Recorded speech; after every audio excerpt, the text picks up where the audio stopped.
What's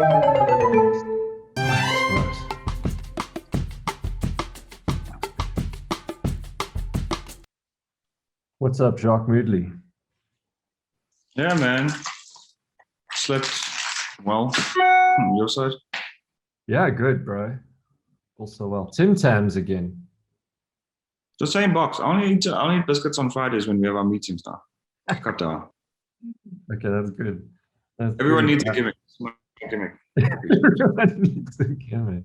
Hello and welcome to Bleed Extra. This is the show about advertising and more with me, Ryan Whyte. I'm a freelance graphic designer and I'm joined by Jacque Moodley. He is a permanent art director. And a cookie. Tim Tam eater. Shout out to Tim Tam. Shout out to Tim Tams. Yeah. Okay. Sponsors. Yeah. Yeah. Your ad here. So this is the show where we just talk about advertising and things relating to advertising. So for instance, creativity can be a topic, marketing, whatever. I mean, advertising is pretty much linked to everything, right? You can't live without advertising, right? Insert Jacques' comments here. When he's finished. Advertising is right. No, I've just noticed that my cupboard door is open, so I'm a bit distracted. Can I go just close my door? Yeah, sure, go ahead.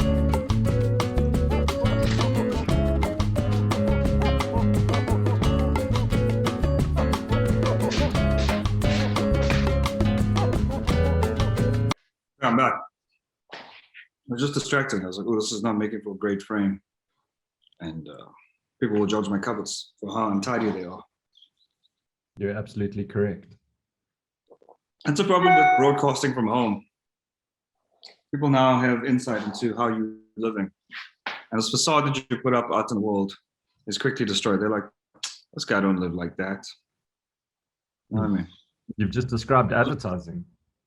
So my point is, don't have a facade, bro. It's French. That's it. That's my point. I'm not very deep today. I don't have lots of insight. Okay. From home. So speaking about, yeah, nonsense. I just got nonsense to say. Speaking about deepness, we're going to continue with the topic of philosophy around the theme of advertising. Okay. So we're actually going to consult some great minds, and we're going to, I don't know, maybe diminish the stuff that they've put out there with our lack of acumen. Maybe we're the great minds. Maybe we're standing on the shoulders of giants, now because of all the great advertising industry leaders that have come before us. We're allowed to sit here on these couches and give our opinion to an industry that we're lucky to have been accepted into. That's how I think. Correct. Were you quoting Josh Groban there, standing on the shoulders of giants? What quote is that? Probably Mandela, bro. That. Okay, so let's get into the first quote. It's a bit of a long one, so I'll break it up. Right, seeing as though you're not in a deep mood, let me choose a very deep quote. Okay, you'll never come up with anything original if you're not prepared to be wrong. Okay, I buy that. I think it applies to not only creativity or advertising, music and stuff as well. You have to try some new things, man. Look at Pharrell when he made Drop It Like It's Hot. I'm sure people were like, can we add some synthesizers in here? Can we have some keys? And he's like, no, I just want an 808 and like a...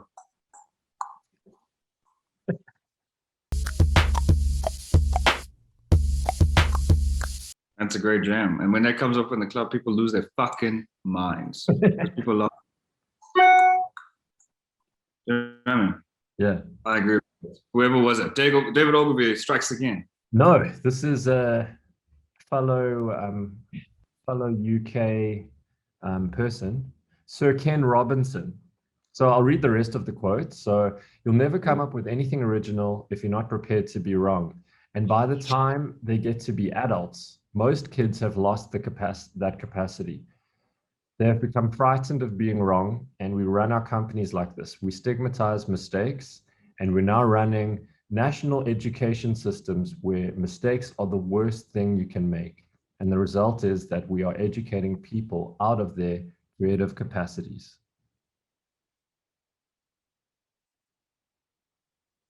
Deep. Deep. Yeah, the not being the scared of being wrong thing is very true. Like I look at Cole a couple like a year or two ago and now, and like he's become more aware and more like worried about people's opinion and what I think even. But when he was a kid, bro, he didn't give a fuck. He just did his, I mean, kid, but you know, when he was a little bit younger, whatever, messing up, making a mess, doing things, he was like learning stuff. And like maybe I was also less hard on him. But nowadays, older, I'm like, you should know better. So maybe I'm like the industry in the scenario. But yeah, dude, I think yeah, they do get out of that like let me abide by the rules thing, and that sucks. Even like when he's at school and he's like, you know, coloring within the lines. I was like, no, color outside of the lines. But it obviously is a concept I learned as an adult much later. I was like, oh, I shouldn't color in the lines, but they told me to color in the lines. Do you know what I mean? So I don't know where I'm going with this. Basically, I agree with Sir Ken Robinson. Yeah. Robinson. Yeah.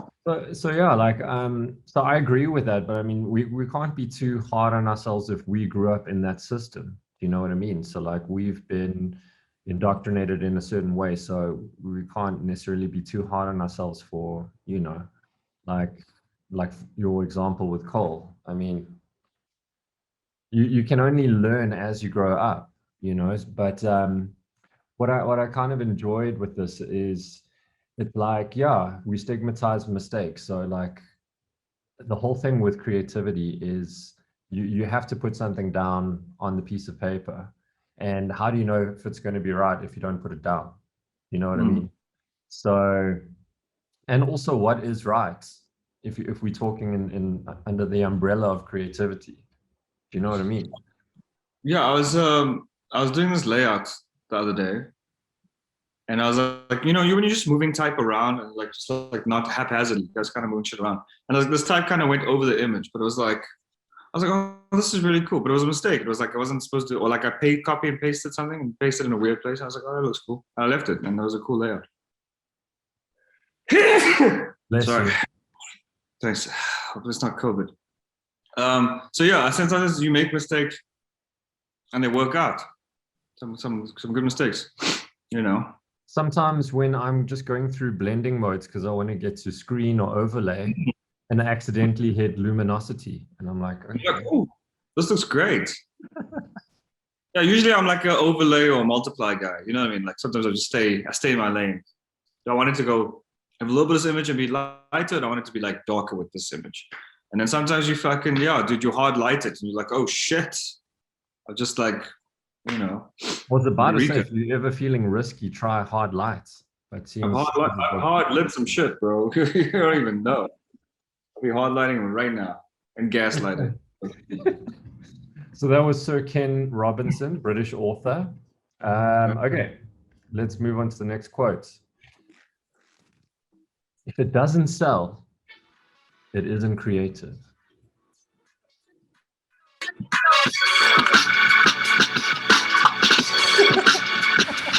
That definitely sold. Sorry, I was trying to clean my keyboard and obviously hit play on a YouTube video. But it's Cooking Soul. Shout out to Cooking Soul. Cooking Soul.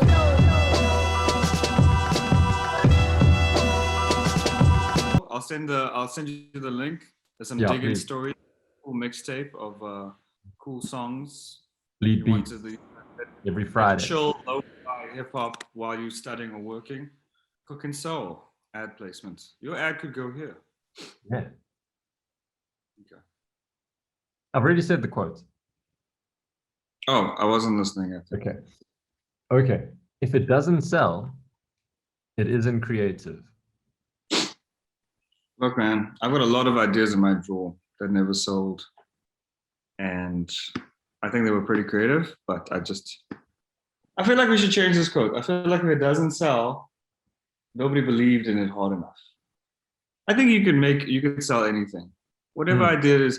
You've always seen those, I mean, you're on Instagram, you always see those guys with those car, I don't know why, but car salesmen are the fucking worst. But you always see them like, they open the boot and it's like a lady inside the boot and she's like, this new Audi Q8 has 365 horsepower, and then come with me, check under the and she fucking goes around the car and just like, these motherfuckers have sold this Audi. It was a shit idea, but they were like, somebody at the dealership was like, let's put it in the fucking boot. We will change shit up. And then I bet you that Audi Q8 got sold, bro. Because somebody who has money for a Q8, obviously not me, someone not in our industry, decided that that lady in a boot is the thing that they needed. And they were like, fuck it, I'm going to cars.co.za. I don't know if it's a real website, but if it is, there you go. And he bought it because it's a shit idea. It's a very shit idea, but it sold a car. But maybe by the definition of that quote, that means it is creative. Okay, say it again. If it doesn't sell, it isn't creative. I don't agree with this quote. You know why? Because it's David Ogilvy again. Fucking David strikes. I didn't agree with his one the last time either. What was his one the last time? A good advertisement is one which sells the product without drawing attention to itself. But now he's saying if it's not creative, it doesn't sell. So he's kind of like contradicting himself. So it's like, don't draw attention because it won't sell, but it doesn't sell if it's not creative. So it's not necessarily contradicting, but yeah. I think he tried to make himself a guru by just going against the grain. I think if somebody said something is black, he would something is white. I think David Ogilvy, no disrespect to the Ogilvy family. I don't know if they're still around. I don't know. Yeah. He's so busy in advertising. I don't know if he had kids. I'm sure he had kids. But anyways, not that you have to have kids, people. I'm a pro-lifer and a pro whatever. You do what you want. My point is this. David just took whatever concept that there was and he flipped it on its head and it was like, I'm fucking rewriting everything. It's just like, advertising should be seen, not heard, like children or something. Yeah. I'm a renegade. I'm a rebel. There's a renegade and a rebel. What, from the 50s, 60s? When was David Ogilvy in his heyday? To be honest, I think it's pretty much Mad Men days, I think. All right. How about this one? Society drives people crazy with lust and calls it advertising. I think it's a very specific time in advertising where there was hot babes and Marlboros on the beach. And I think that is dead. Because if you think about it, let's have a real talk real quick. Who was running advertising agencies and running accounts and running all the shit? It was white men, right? And white men just want to see hot girls in bikinis. Heterosexual males. Heterosexual white males. Let's be fair. So in the 60s and 70s, that's all the fuck you saw because these guys were like, I was even watching the Hugh Hefner documentary and it's basically that. It's like a bunch of guys going, we want to see some titties. How can we finagle the situation to suit our needs? And then they go, cool, we write an ad, hot girl on the beach, has a Marlboro, some hot guy comes out the water and flicks his hair and Kelly Slater or whatever happens. And then they kiss and then fucking cigarette pack. Because they just wanted to go to Hawaii and shoot some hot girls on the beach. So advertising was like inherently sexual because imagine us like getting paid to make our dreams come true. It's not like that anymore. I don't know. Maybe I'm reading too much into it, but if I'm taking it at face value, like lust and sexual appeal and advertising is sex sells, it's sex sells because the people who were buying the shit and the people who were making the shit were like juvenile, horny dudes. So I don't think I haven't seen a sexy ad in a long time. Yeah. So, I mean, I think, what does that say about you and I? Like, because we were sold that dream and we were obviously drawn to advertising. You think in some way, consciously or subconsciously, we were like, hey, we want to be those guys going to Hawaii and shooting, women in bikinis and that kind of thing. Absolutely. Yeah, I mean, speak for yourself, bro. I got into advertising and design because I enjoy kerning and serifs. So that was John Lahr, the son of the Cowardly Lion actor from Wizard of Oz, which we've actually spoken about on the show before, Wizard of Oz. Obscure reference. Okay, let's do another one, right? Okay, advertising is legalized lying. Oh, this is something you strongly believe. So I'll let you take the floor with this one. So I just think it's interesting that we have this legal way of hiding things behind T's and C's and stuff. So you can make these big bold claims, and then if you put T's and C's and then there's a whole like subscript, then you can pretty much get away with things. And it's crazy that you can send people to prison like for murdering, or whatever the case is. What do they call it? Manslaughter or homicide, whatever. But you're this massive corporation. If you've got all of your T's and C's and checks in place, like people can die on your watch, whether it's at Walmart and whatever, people just carry on. So that's like I've taken it a little bit of a different route, but that's from a massive corporation side. But now, when it comes to imagine like cigarette companies, how many times they had to change their advertising with, like doctors smoking cigarettes, those old ads from the 50s. I smoke, this brand of cigarette because it's healthier, and then slowly over the years, they've had to change it because of legal and whatever. But they'll always push that boundary.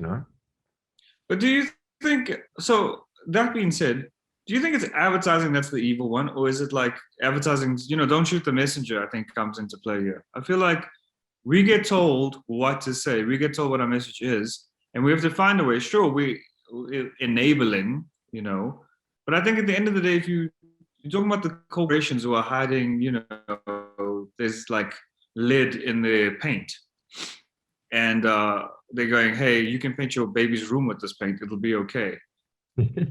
We kind of take that as the gospel. I'm not saying we don't, like, it's also on the person to do some more research and go, oh, this is bad. What movie was it? Was it not Fight Club? Always reference Fight Club. There was a movie where a guy was working like for a motor company, and he knew that the cars would like explode on impact. Oh, you know what I yeah. mean? Was it a movie? You know what I'm talking about?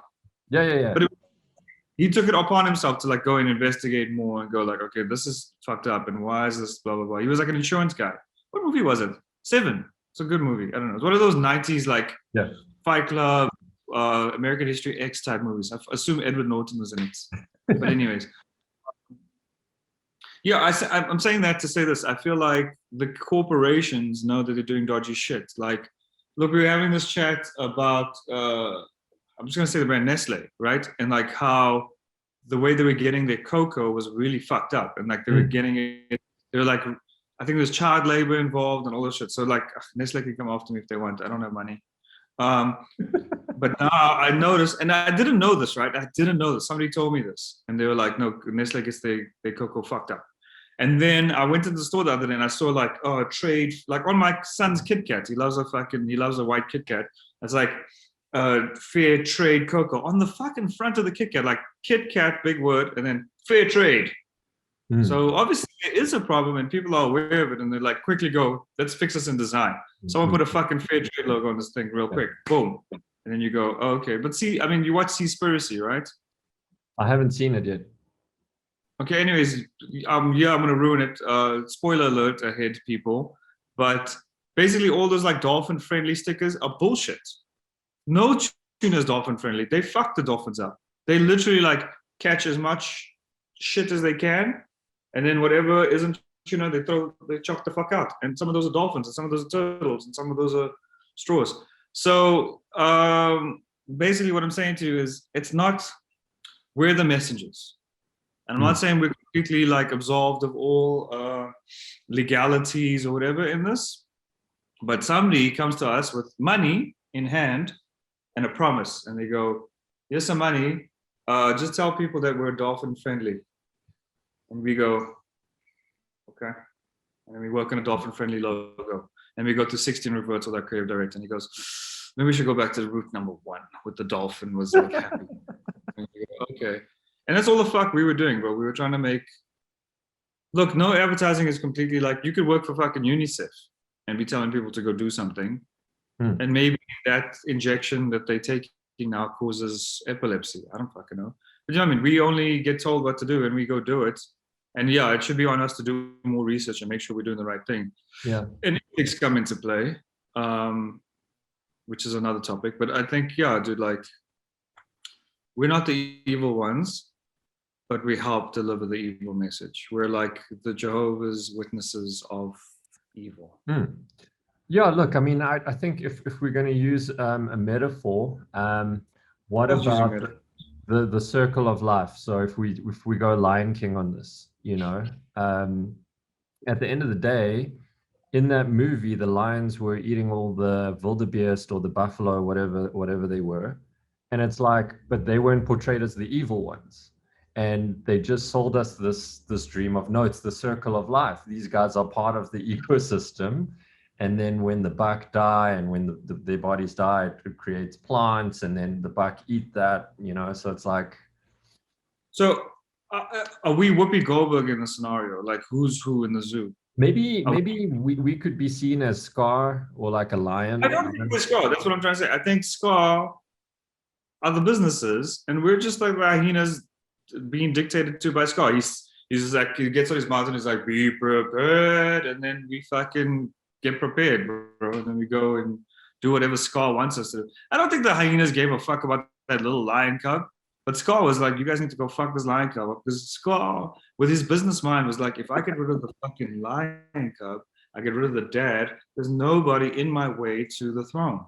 So who's the real fucking Scar here, bro? It's not us. We're just Whoopi Goldberg and whoever the fuck, who the laughing guy, I don't know, Ed Helms. Who's the new ones now? Who was the new hyenas? I actually don't know. I haven't seen it. Don't waste your time. The one was... Yeah, but just to take that metaphor into the real world, it's kind of like we are an integral part to the ecosystem. This is my view anyway. So for instance, if you're like a physiotherapist or you work at an NGO, there still needs to be some kind of communication, right? So say for instance, an NGO says, cool, we're doing all this work in Rwanda to help with civil war relief and whatever's going on in there. Like, we'll design like a nice logo that's still advertising. We still do a social post. It's the same thing, right? And then you may say, okay, well, that's using your powers for good, right? Okay, but where are they getting funding from as an NGO? You know, they're getting their funding from massive corporations who need a tax break. So maybe Walmart's got a hand in there, maybe all these other places. So they're still using dirty money. So what is Walmart money? Okay, let's get, now we fucking into it. So like, Walmart sells guns to people, and now we also talking about stuff that isn't in our context, right? We know enough American stuff to know. We assume that, like, you know, we know that you can buy a shotgun at Walmart, right? You can walk in on a Saturday in like your Crocs and buy a shotgun, right? Yeah. So that's their vibe. I mean, it's dirty money in the sense that now there's a whole like structure that like is in place here. But remember, did you ever watch The 13th? I know we're just talking about shows and movies at the moment, but have you watched The 13th? No. You've watched it? No. Dude, you should fucking watch it. But anyways, it's all about basically how the police system in America is set up to arrest, you know, people of a certain demographic, so that they can have more people in prisons, so that they can have this industrial complex thing where the prisoners work for these big brands, you know, J.C. Penney and who else? Victoria's Secret. And this is obviously back in the day, so I don't know if it's still a thing. But they would, like, the prisoners were making the clothing. So instead of like having your shit shipped from Asia, where it's like kids working on it, they got adults working on it in the prison system. And those prison systems, I mean, you get 50 cents per hour to like sew some jeans together. Of course you're gonna fucking do it. You got no other way of making money. You're in a prison, so you can buy your noodles and toothpaste. But there was this whole thing where they needed, like, there's the 13th Amendment in the Constitution, which says no one's allowed to be a slave unless they commit a crime, right? Yeah. And then they're in jail. They don't say the word slave, but basically, so if you're in jail, you basically do slave labor. So what you're gonna abolish slavery, and then you're gonna find a legal way to keep it going. And that's the legal way of keeping it going, is by getting all these Hispanic people and Latin American people and black people in the prison to work on your things. And that's fucking filthy money, bro, because all of these guys have slave labor effectively working for them. But I'm getting very off topic here. But yeah, they have that's the dirty money. Yeah. So I mean, even NGO, I guess every company has like a CSR arm, right? They're all like trying to throw money into a good benevolent place, and it still benefits them. Isn't there like some tax rebate or something you get for like having? Yeah, of course. Okay, so that excuse me. That's on a macro scale. So like let's go on a micro scale. So say for instance you're a sportsman or a physiotherapist, you still need sponsorship deals. You know what I mean?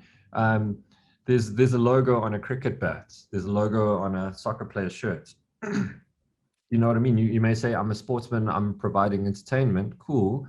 Where do you get your money from? Sponsorship deals. If you're a physiotherapist, you still need to get your name out there.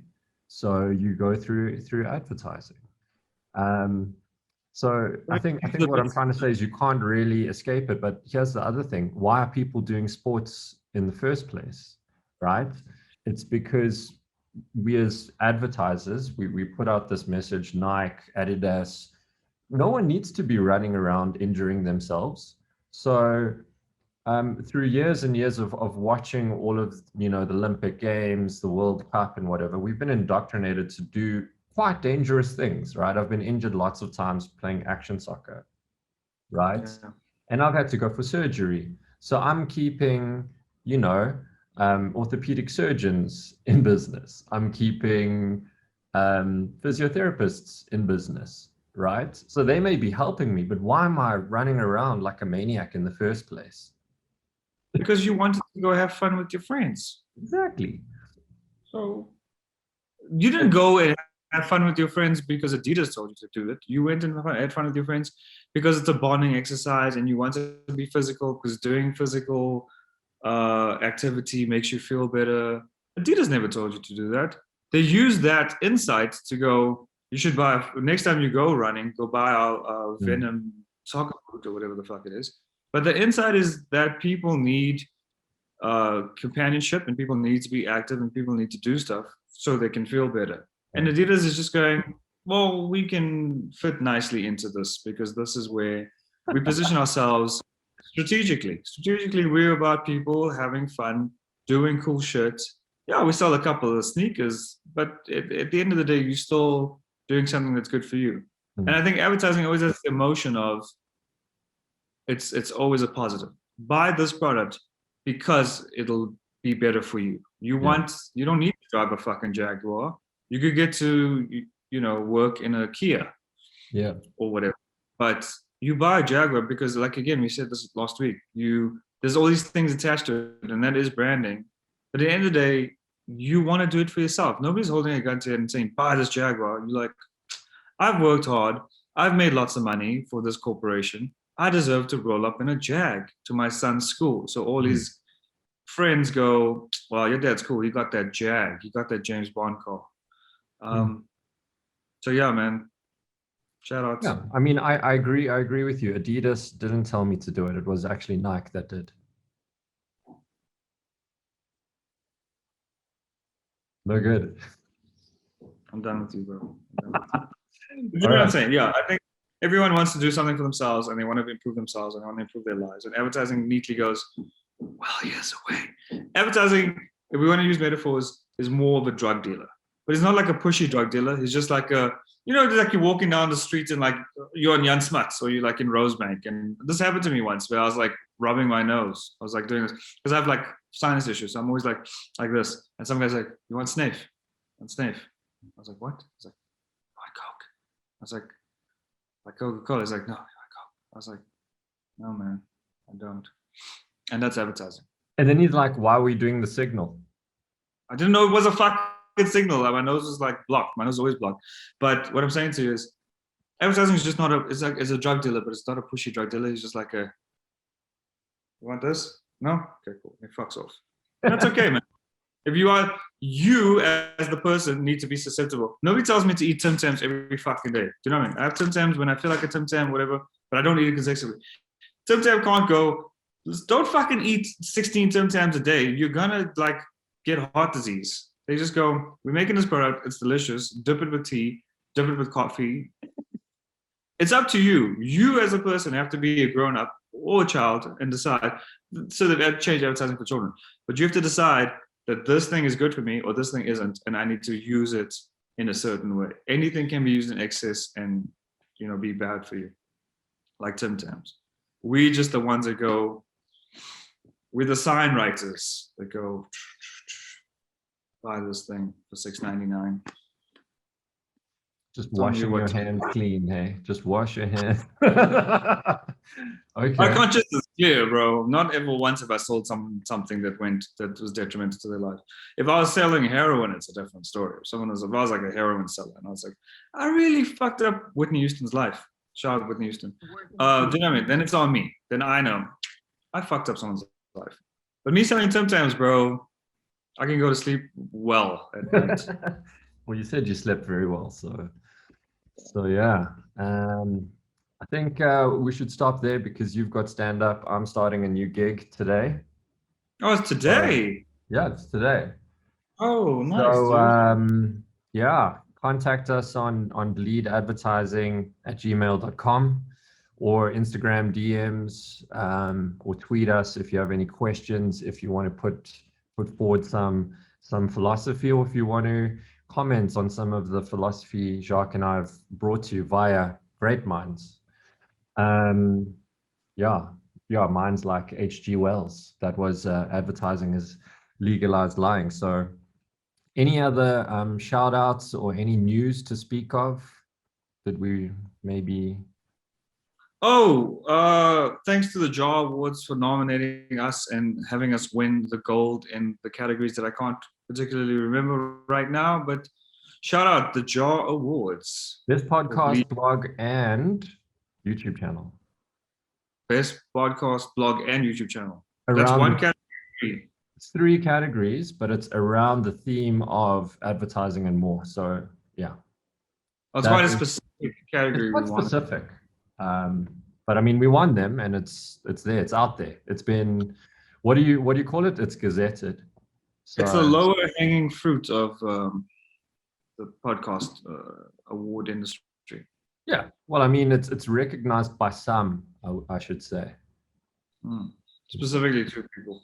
Yeah, some people hold it in high regard, but it's an award nevertheless. And yeah, thanks to the Jar Awards.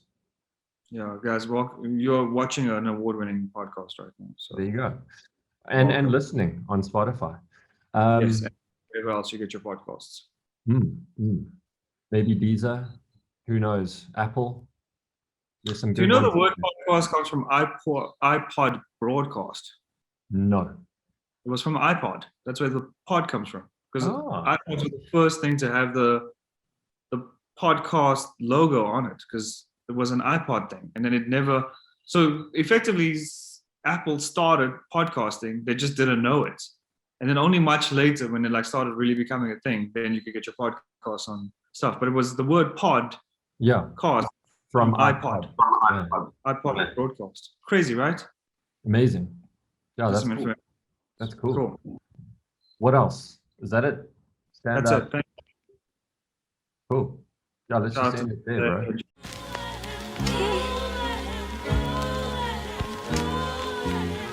I know you've hated me for some time now.